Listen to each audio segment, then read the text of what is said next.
Good morning and welcome to Ethnic Media Services' final news briefing for 2022, co-sponsored by the California Department of Public Health's Vaccinate All 58 campaign.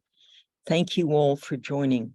I'm Sandy Close, EMS Director, and today's moderator.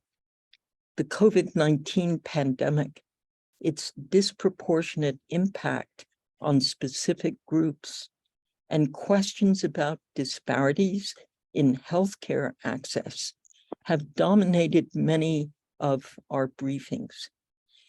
We believed it was important to focus this final pandemic briefing for 2022 on the group that, the group whose work is among the most essential to society's well-being, but that is also largely invisible. Those in California's agricultural industry, the #1 producer of food in the United States.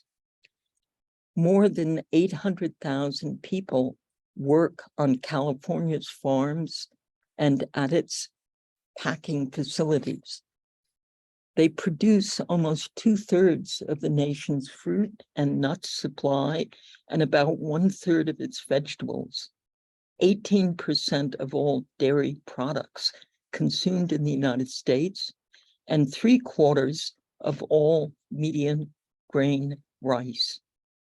Yet these essential workers have been and remain among those at highest risk for COVID-19 and face ongoing challenges in accessing health care. Today's speakers will share the latest data on COVID's impact on agricultural workers, how they're faring under the current triple endemic, and state and local initiatives to expand their access to vaccines, to boosters, and to antiviral treatments. Speakers will also explore healthcare challenges in the year ahead amidst an ongoing drought. Our speakers include Dr. Ilan Shapiro, Chief Health Correspondent and Medical Affairs Officer at Alta Med, Ed Kissam, member of the National Center for Farm Worker Health Advisory Committee to the Centers for Disease Control and Prevention.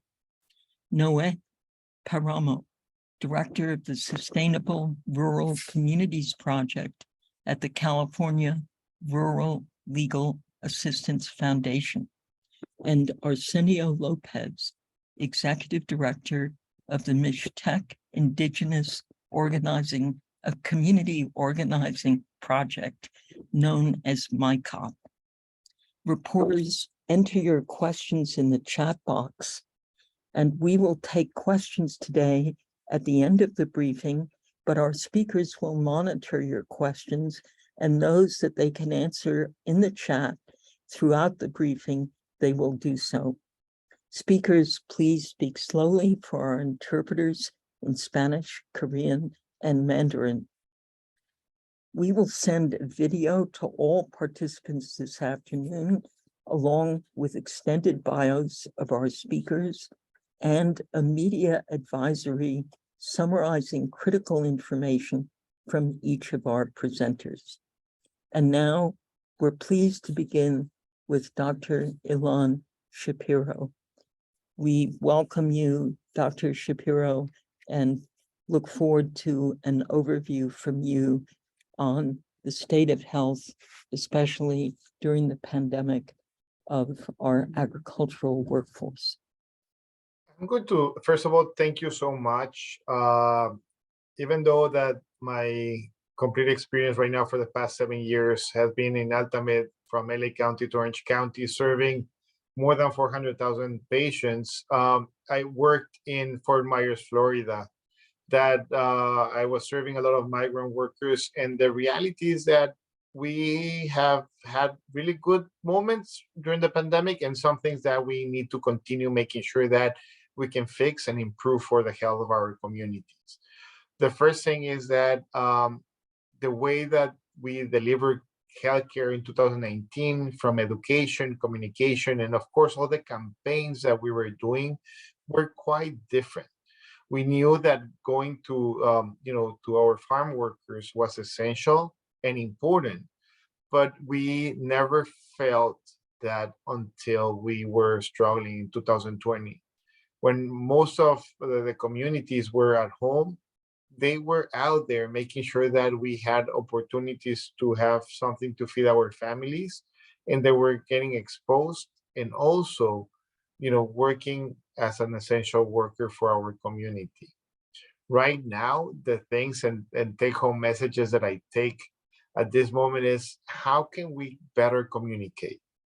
I do not talk about education.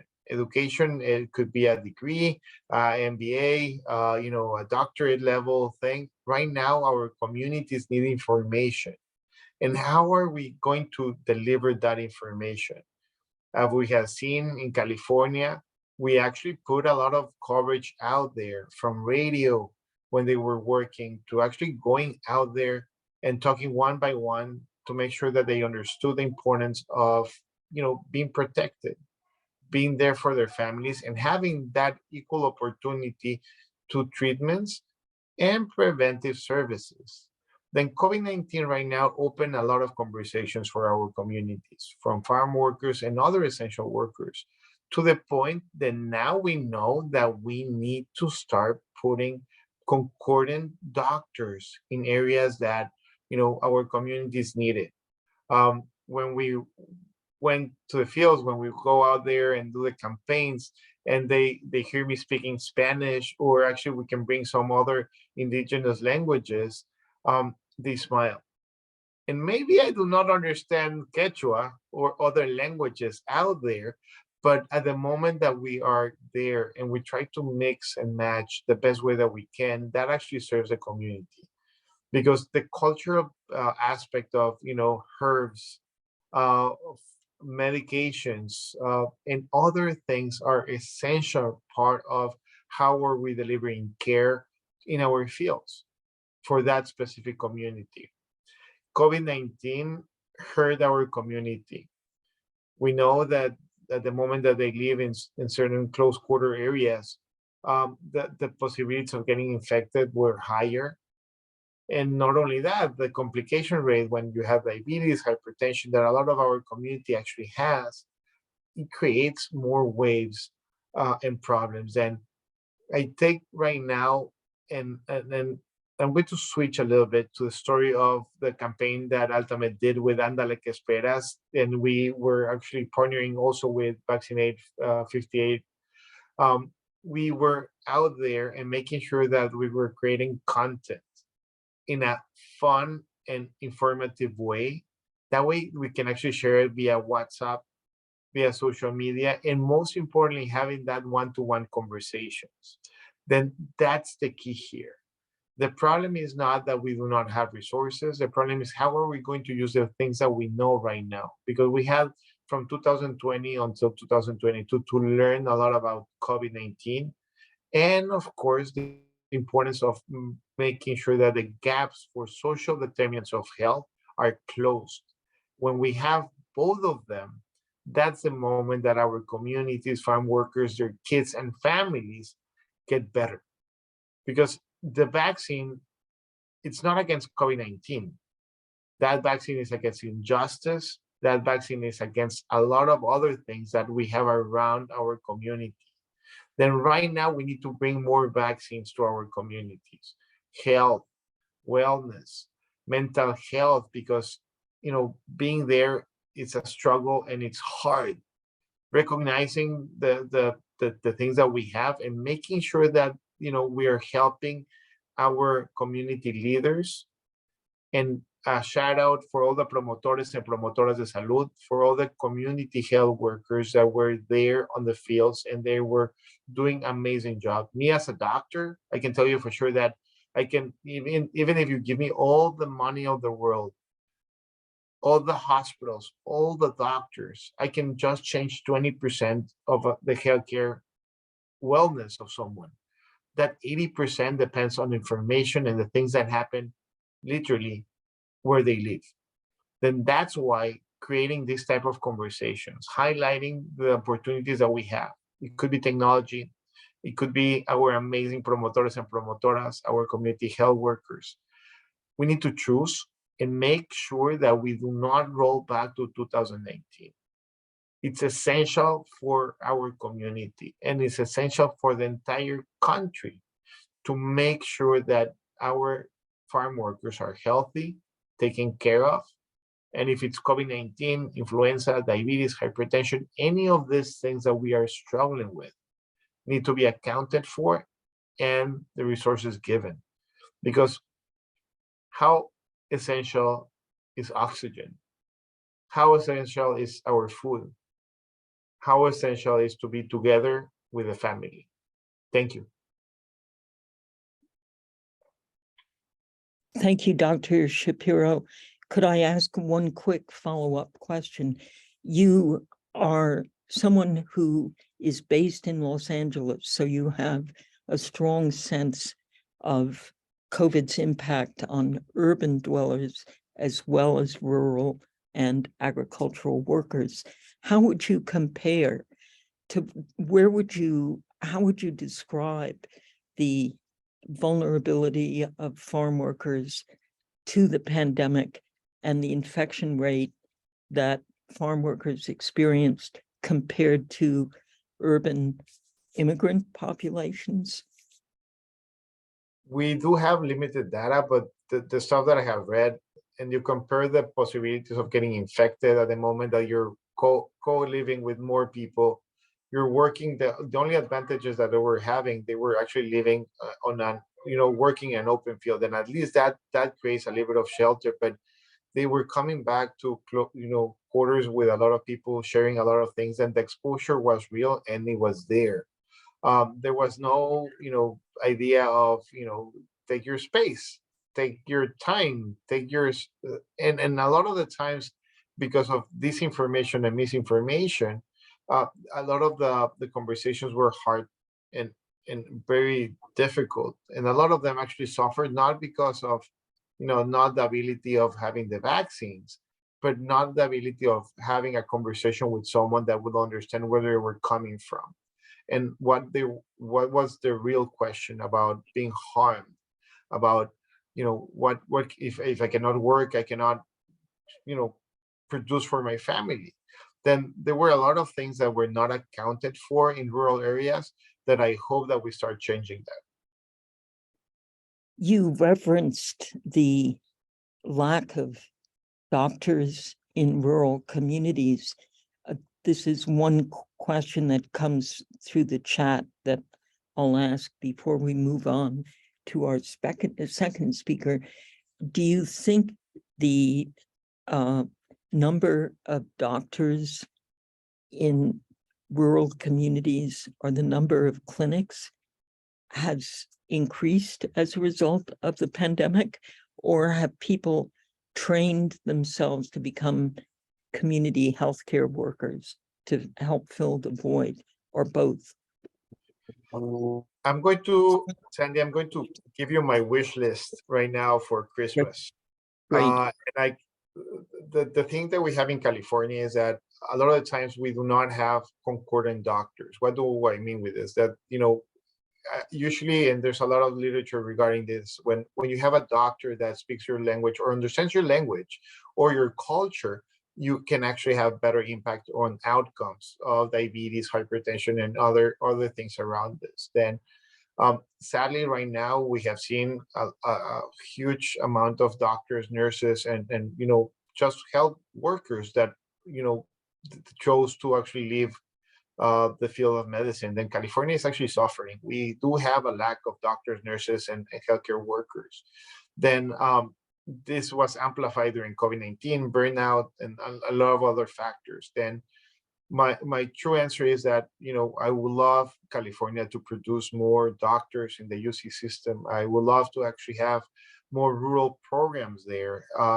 In Mexico, we have something called social service, where part of your training from the 6 years to become a doctor, one year you actually go to places of need, and actually to help out the community. And probably programs like that can benefit long-term efficiency of the things that we're doing. And also, bringing those kids that want to be doctors on the area. There's a lot of rural kids that, worked on the fields and they are ready to go out there and be doctors. And how can we amplify that? And of course, we need to give the tools to our proud promotores y promotoras, our community health workers, because they have been achieving a lot of things that traditional medicine, to call it a way, has not been able to communicate with our people in the fields. Thank you so much. And please stay, because there are a lot of questions. And I look forward to having your comments at the end of the presentations. Our next speaker is Noe Paramo with the California Rural Legal Assistance Foundation. Mr. Paramo, thank you for joining us. Tell us your perspective on the pandemic's impact on agricultural workers and your hope for closing the disparities in healthcare access for this workforce. Thank you for the invitation and opportunity to participate. I appreciate this, and on behalf of California Rural Legal Assistance Foundation and our staff, and it's as a statewide nonprofit legal services advocacy organization, our focus is rural low-income farm worker communities. And up until the pandemic, we've been working on trying to improve access, care, and coverage for farm worker communities. And to echo Dr. Shapiro's comments around education, the need for providers, the disparities that were exacerbated during the pandemic, the need for equity in applying these principles for our underserved, marginalized farm worker communities, and also the need for providers. And it brings to mind a recent conversation with a assembly member, Dr. Arambola, who really focused on the need to have providers in these rural areas, such as the San Joaquin Valley, and also to bring a more of, Dr. Shapiro said, through the UC system, a medical school to UC Merced, a solution to the issue that's going to come as we're expanding Medi-Cal come January 1, 2024 to undocumented ages 26 to 49. That expansion is going to bring a lot of issues that we need to address.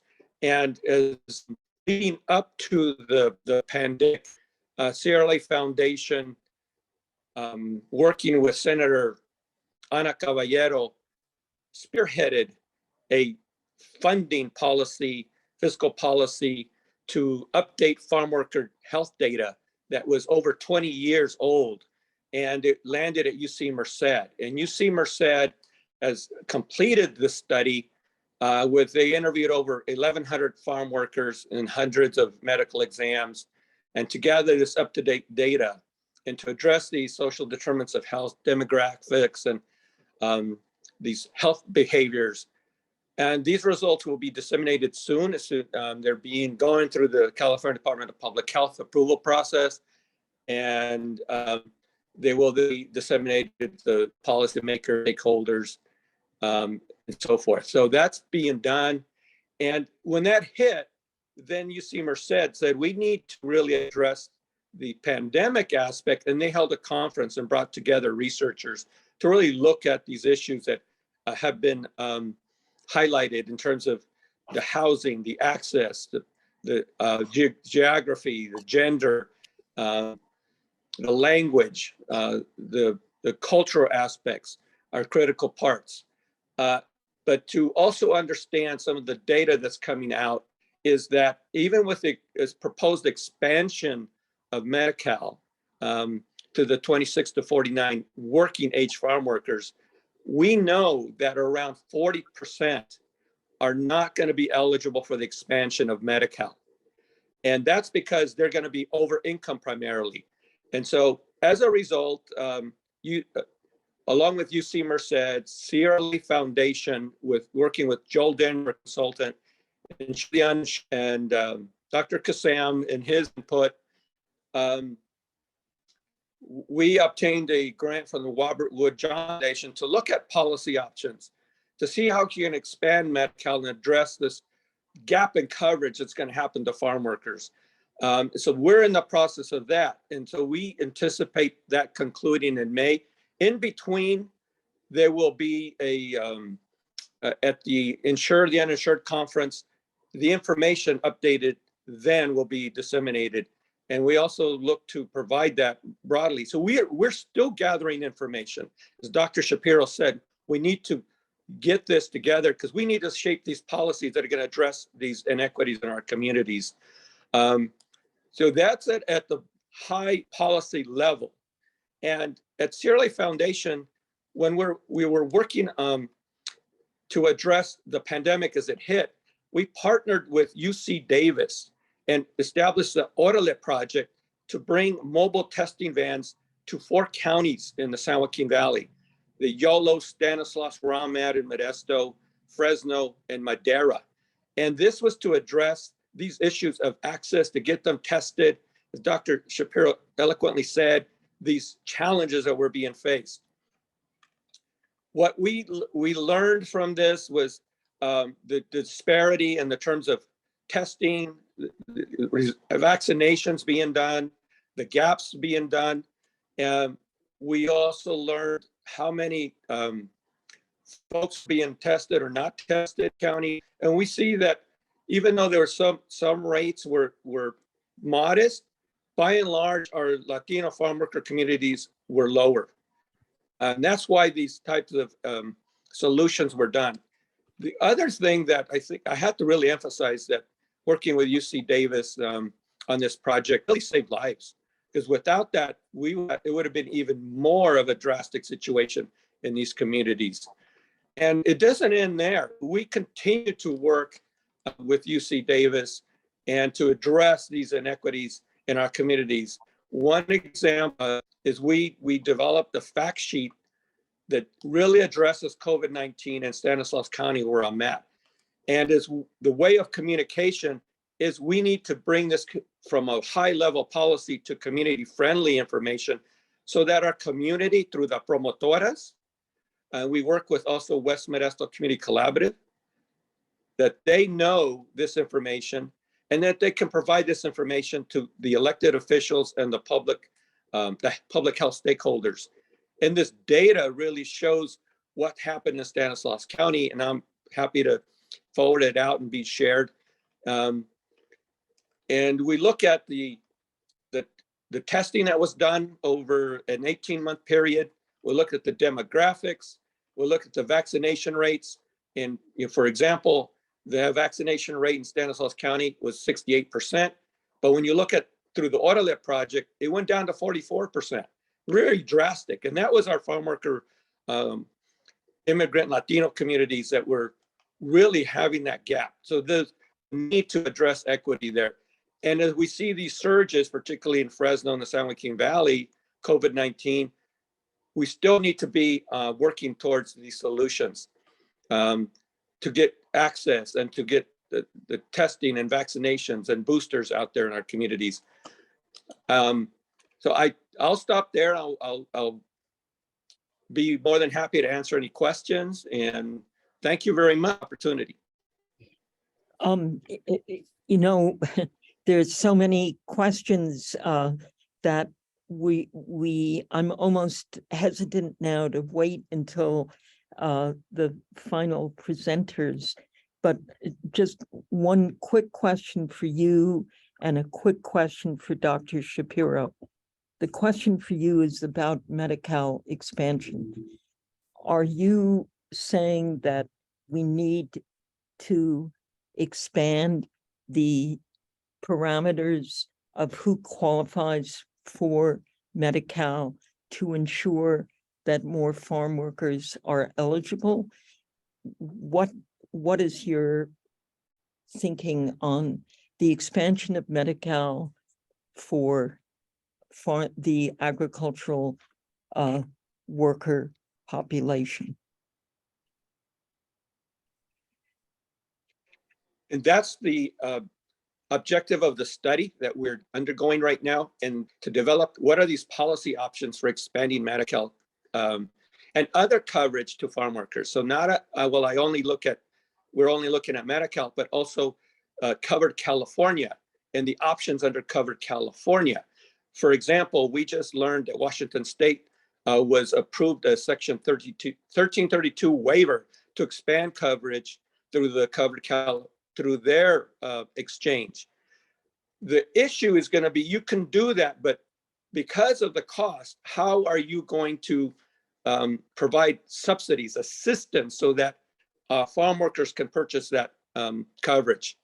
Now, that's something that Dr. Arala is looking at and studying through the policy level. But that's an option.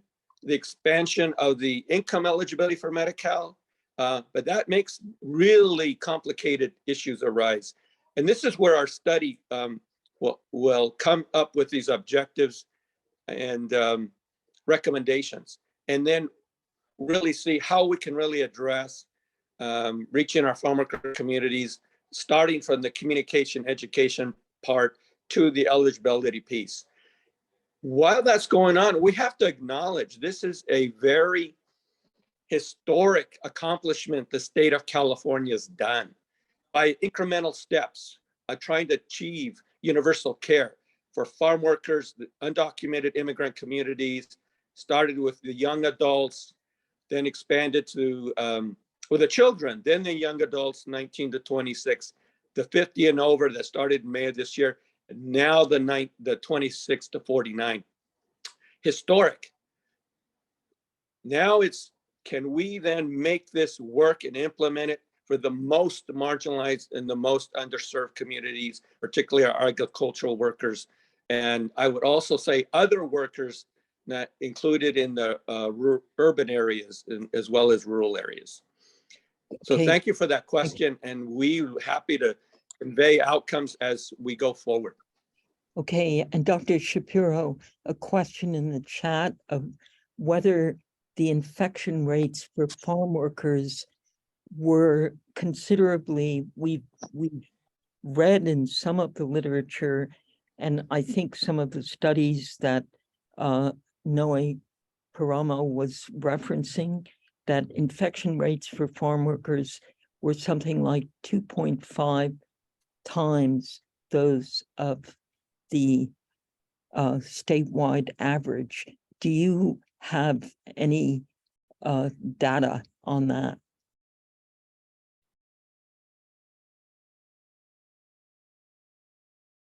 Maybe we'll come back or go to Ed Kissam, who may have information on that as well.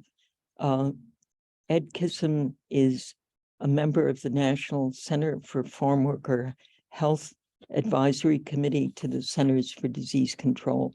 Ed, welcome. Thanks, Sandy. It's great to be joining with you all and talking over these issues that have been so much on all of our minds. I wanted to focus on equity for farm workers, agricultural workers, and immigrants in respect to getting treatment for COVID-19. But to start there, I wanted to expand a little bit on comments that Dr. Shapiro and Noe made about the measures of inequity experienced by farm workers.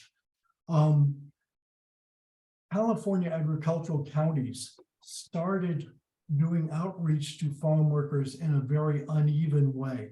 Some worked early and hard and well, and others dragged their feet.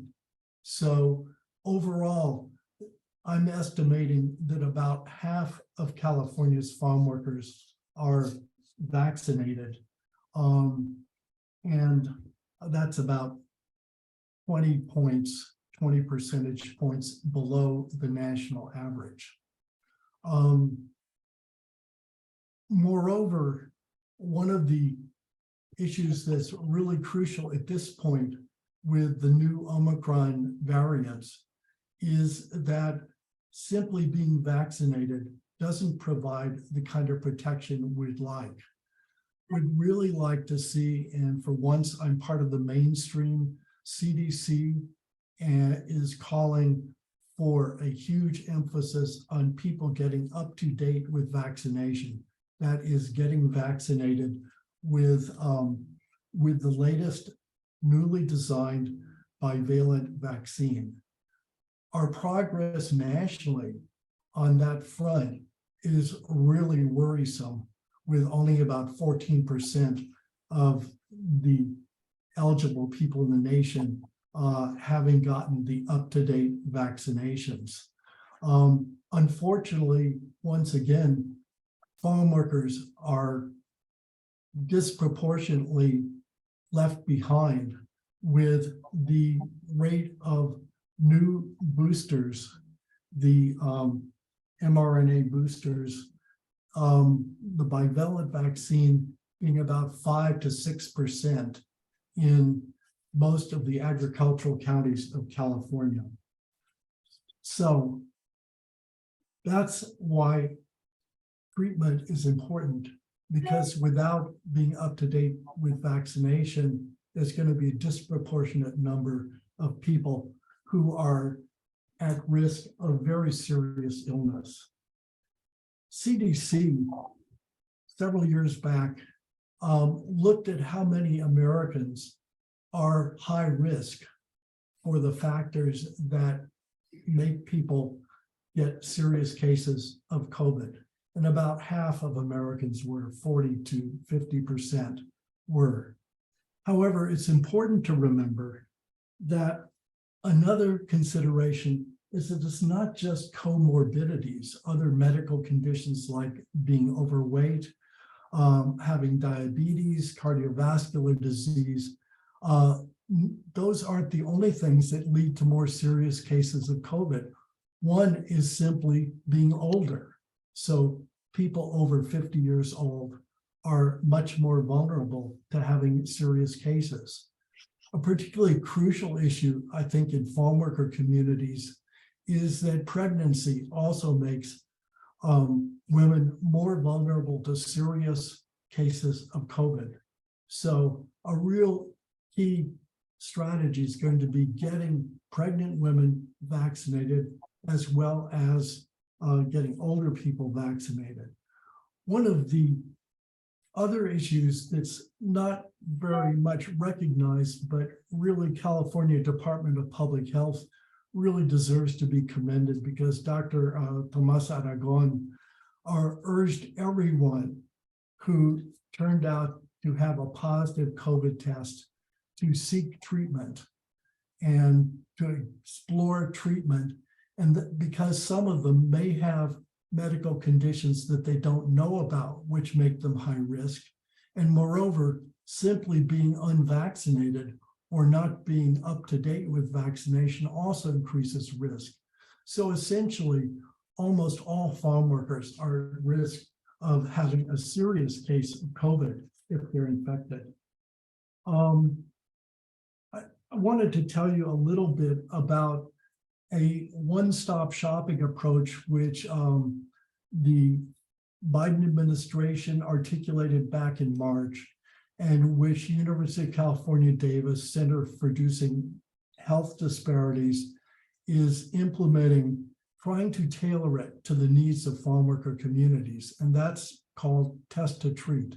And it basically means that the initiative is to get farm workers tested as soon as they have symptoms, to get them linked to a provider, to get assessed for getting Paxlovid, the life-saving antiviral, which decreases risk of serious illness by 90% in unvaccinated people, and getting them rapidly into being treated. And that's crucial because the antivirals only work well within 5 days of people being being infected and having symptoms. Unfortunately, half of farm workers, what we've learned from the Orale project is that about half of the farm workers being used to difficulties in accessing medical care never sought treatment for COVID-19 when they were infected. We have to improve that percentage. We also have to improve the percentage of people who can rapidly get treated. At the moment, it's fairly easy to get access to antivirals if you have a private physician or a relationship with a community health center. However, if you're uninsured and have only in the past gone to emergency rooms or urgent care, you don't have that relationship, and it's hard to get set up for treatment right away. So I guess I would just like to wind up saying that it's going to be really important to continue to make the investments that are currently being made in test to treat, in vaccination, and in making testing accessible. However, there are major cost constraints, and there have been big problems in that Republicans in Congress have opposed the administration's request for COVID-19 funding to respond effectively. They asked for $22.5 billion in the spring, and they then asked for $9 billion, and whether there will be funding for continued free tests for uninsured people, continued free vaccinations, and continued free treatment for uninsured people is up in the air with the current omnibus bill. So I guess I'd just like to close and say that the arguments for investing more in response are very compelling. A hospitalization on the average costs $41,000. And that means that each averted hospitalization is $41,000, not to mention the pain and misery of the person who does have a serious case and the possibility of long COVID. So Thank you so much, Mr. Kism. Many questions, but one in particular from one of our reporters. Do you see great variations geographically? Are you looking primarily at the Central Valley? What about the places like Butte County or even Del Norte, where the absence of Spanish-speaking doctors? I believe Del Norte has no Spanish-speaking doctors. Where do you see the disparities geographically for the agricultural workers? Well, let me say there's good news and there's bad news. And the good news is that the counties that tried to do outreach and partner with community-based organizations have done much better with vaccinations and than those that did not. And so, for example, Ventura County, which we'll hear about from Arsenio soon, is one of the really superstars in doing well. Yolo County has done well. Monterey County has done well. Fresno County has done well. Other counties like Kings County have not done well at all. It's hard because the data on infections are getting more and more muddied as people test at home to understand exactly how vaccination rates relate to how well a county is doing. But the counties that started early and tried hard are in a much better position than those that didn't. Great. Maybe you could look at the question in the chat from Natalie Hansen and send her a message. So we will now go to our last speaker, Arsenio Lopez, Executive Director of the Mixtec Indigenous Community Organizing Project, for a really close-up look at the impact of COVID on Indigenous farm workers in Ventura and specifically Oxnard. Mr. Lopez, thank you for joining. Sandy and others, thank you for the invite. It's my pleasure to be here with you all. I think it's already kind of mentioned it that farm workers were one of those big the communities that were mostly they had a big impact during COVID.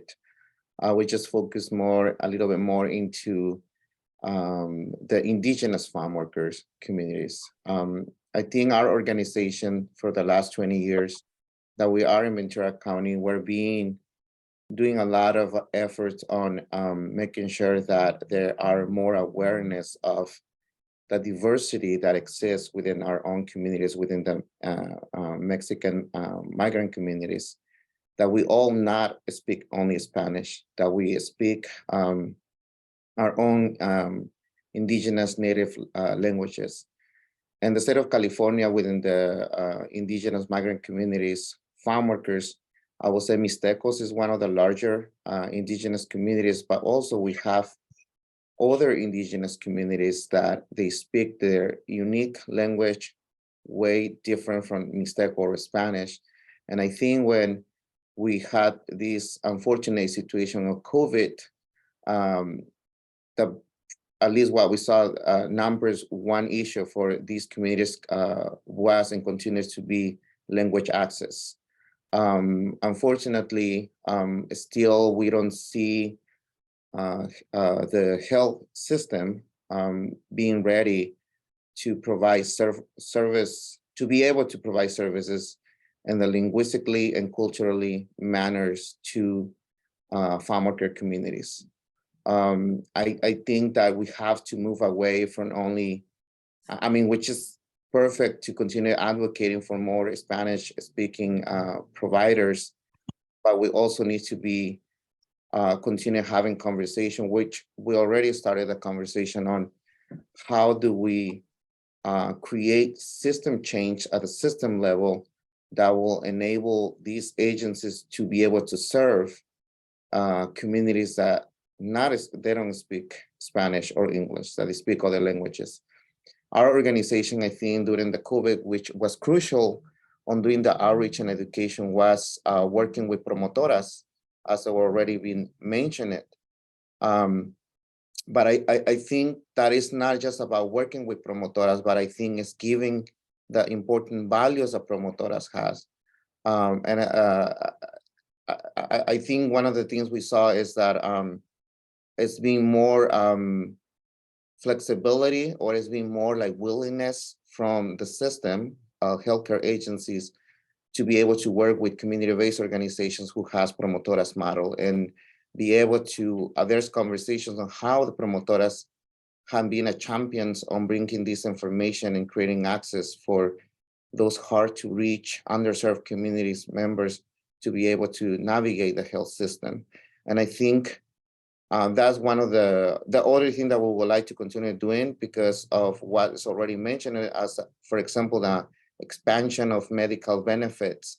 There might be some kind of opportunities that will provide access to these communities, health access, but if our communities, they don't know about the navigation of those benefits, then it will be almost impossible for our communities to take those opportunities or advantage of those opportunities. And I think promotoras can be those bridge. One of the things that I think that we also started being more aware and worry about the farm worker communities is about the mental health situations that our communities have right now as a consequence of going through all these almost already 3 years of COVID. Many of our farm worker families lost their families, their members or their loved ones. And there's a lot of increase on anxiety, stress.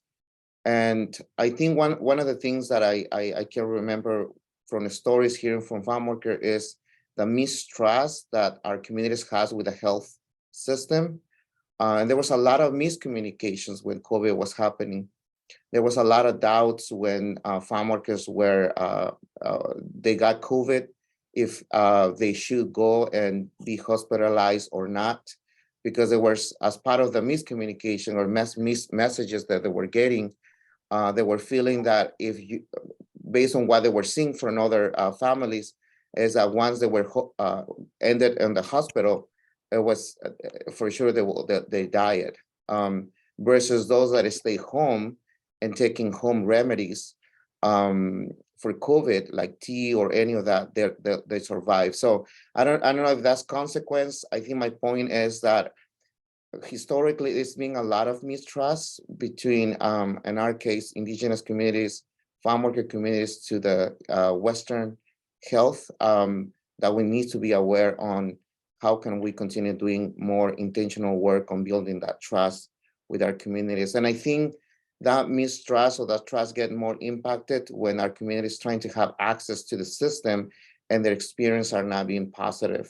They get there and they are not being provided the services in the language that they speak. And that's where I say that language plays a very crucial role into reaching out or providing services to our communities. I remember that in 2019, 2020, one of the big challenges we were having is about public charge.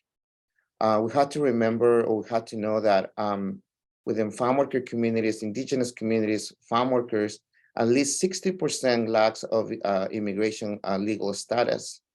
And when they were saying a lot about the public charge, many of our communities members didn't want to believe us as leaders or as a community organization, telling them there will not be public charge. It takes a lot of work to get our people to trust that there will not be a big bill that they will come to their homes if they go to see a doctor. Lastly, I think I would like to just mention it about the complexity of farm workers, populations, or communities. I remember that we were talking about H2A workers.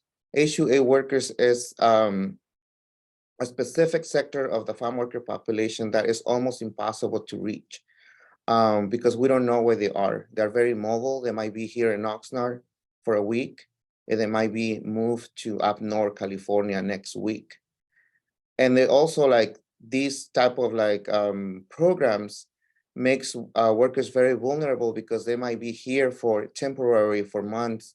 They might got COVID, and we don't know what, the consequence on that work, because the next, and like in 3 months, you will not see those workers because they went back to Mexico. And there's a lot of challenge there in terms with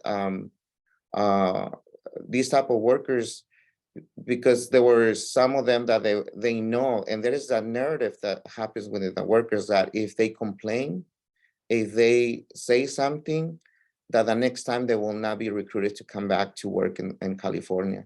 So there's a lot of vulnerability there as well. We're talking about H2A workers, indigenous farm workers, and other workers. So we have to be thinking and having conversations on how, when we're designing programs about outreach, educations, that gets combined with language, gets combined with a type of a sector or group of workers that we're gonna be bringing this outreach. And also, once the education and outreach, once you get that workers to agree to go and see a doctor, that when they get in the front office, that they the clinic or the hospital are able to identify if the workers, they don't speak Spanish, that if they speak Mixteco or if they speak Zapotecos, that they will be able to provide those interpretations. Because in our experience, sometimes is that all the work is being done and the workers get to the hospital, to the clinic, but then there's no language access. And it's when the workers will return with no service. So I will just stop there.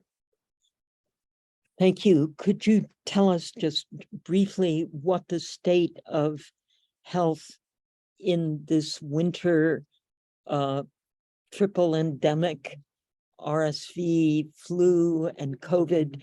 Are you seeing a lot of the people who work in your indigenous communities getting sick?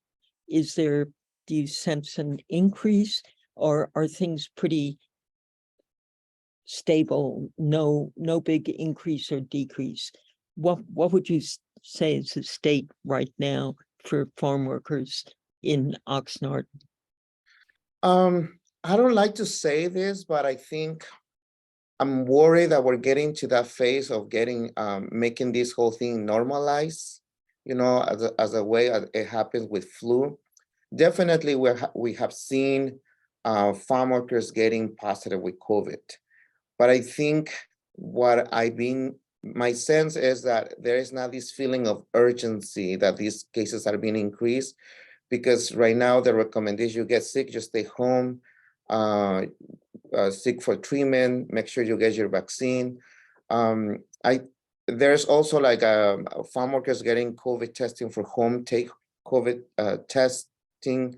So I think that's contributing to like helping, but I definitely see an increase of COVID right now in our communities. My worries though is that I think the sense or the feeling is there is not urgency as it was previously. Right. But definitely there's an increase on positive cases. Okay, thank you. We have a number of questions. I'm going to go back to some of the first questions in the chat. Diana Martinez, can you ask your question?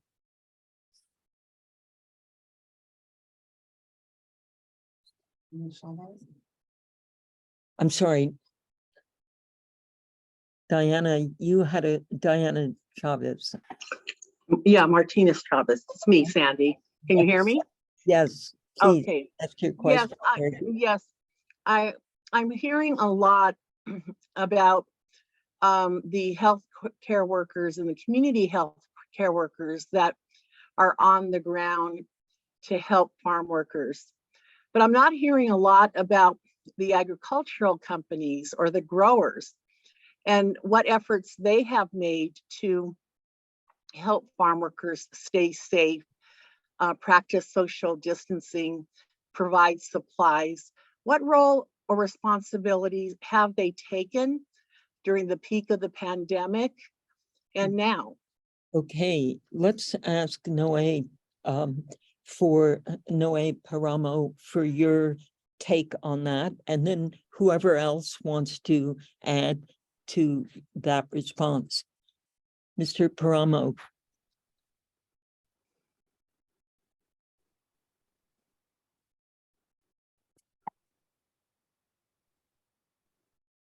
We may have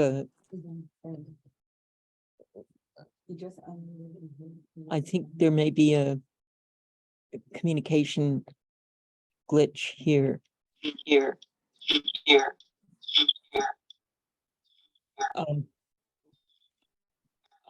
Mr. Paramo, let me.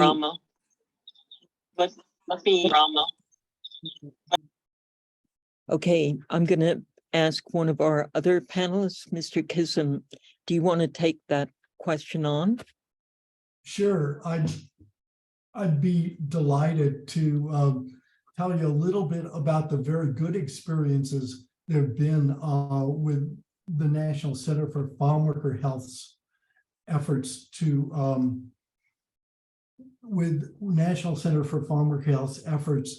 work with ag employers, and they've been very good. In Monterey County, there's been a really great collaboration between ag employers and community groups to get farm workers vaccinated.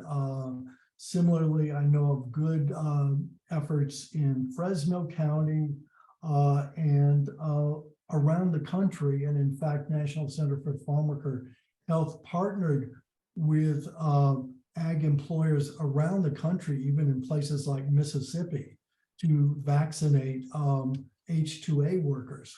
So there was a lot of collaboration there, and we're impressed that that happened also in Arcenielos County, where along with MICOP and other community groups, ag employers pitched in to respond.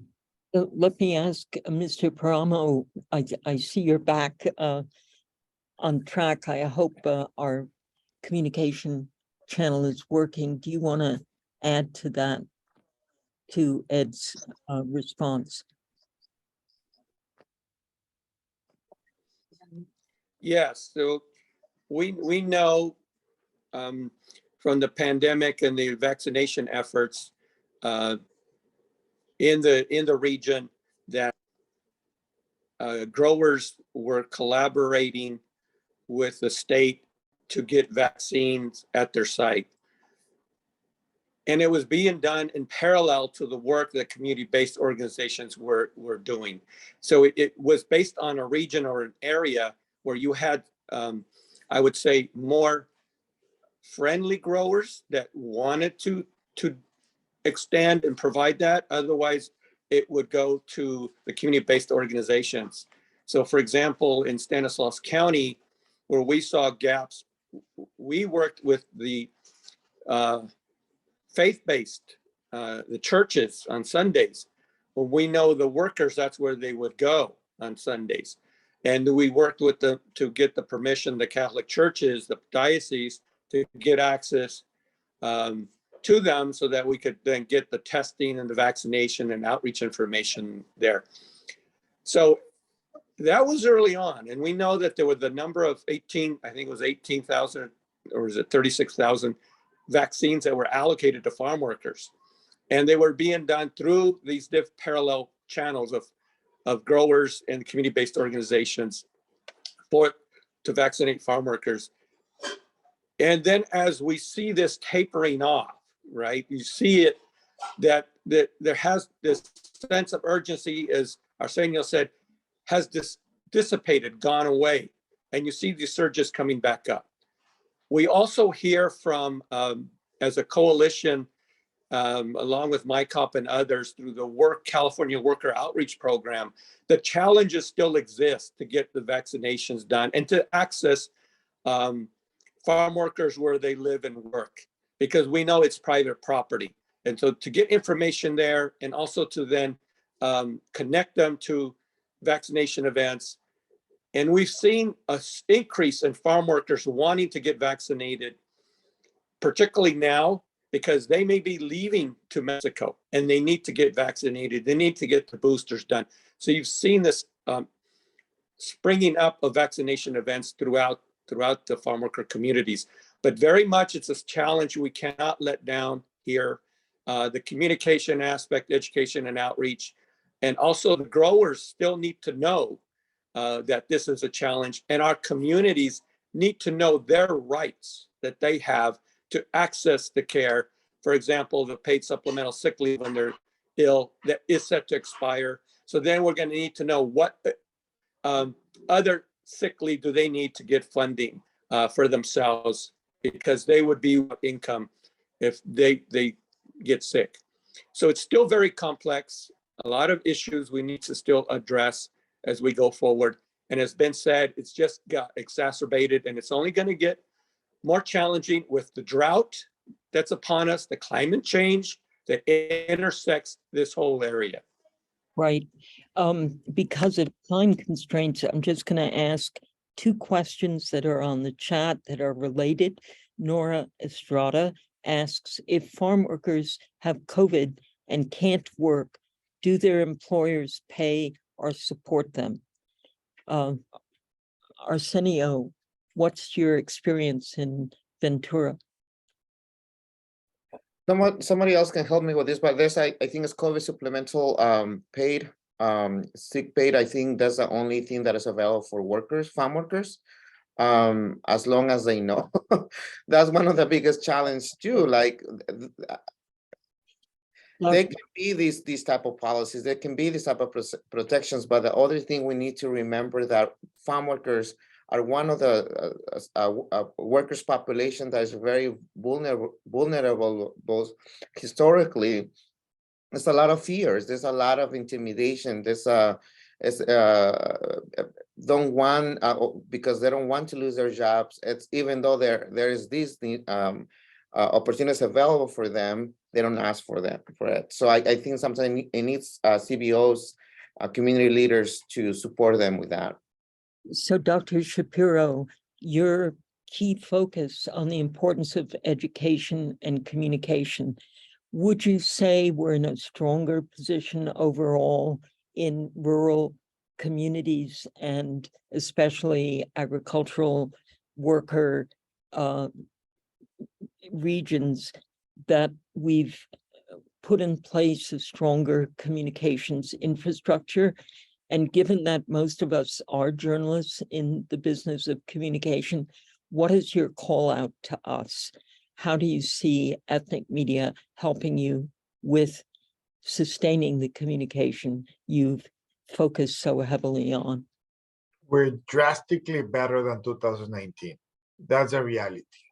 But is it sufficient? Of course not. We have heard right now from all the panelists the consistent thing that if we actually are thinking that they are essential workers, or if we just use essential for the work that they're using, we are not giving them the space or power to be healthy and continue doing their activities. Without health, we do not have life. Then my call right now for absolutely everybody that is hearing us is to make sure that we continue creating that pathway where we're sharing information in a cultural concordant way. That means that it could be languages, it could be levels of understanding, it could be graphics, but we need to bombard our communities, and we already know more than before. We know how to use the amazing power of promotores and promotoras, community health workers, and putting the information out there. And most importantly, for the first time, I'm hearing more the connection between the health providers and the employees and the employers. And this actually, it's key for anything that we're going to be moving forward, because if we're all healthy, we all do better. Then we need to continue this phrase, Andy, that I told you before. We need to continue vaccinating our communities against fear with a dose of truth. Thank you. We are over the hour. I'm going to ask each panelist for a 30-second soundbite. Your biggest sense of the biggest challenge to improve healthcare overall, and specifically around COVID for the farm worker community. What is the most important thing that needs to be done? What is your biggest concern that needs to be addressed? And I'll start with Ed Kissom. Well, I just think that there has to be a ongoing recognition that much as we'd like to see the pandemic over, it's not over. The virus continues to evolve. There's going to be need for ongoing vaccinations in the coming months and years, and those are going to have to be funded. So the first step is going to have to be federal policy and funding to support the kinds of outreach efforts that Dr. Shapiro and that Arsenio and Noe and I all would like to see, because otherwise it can't happen.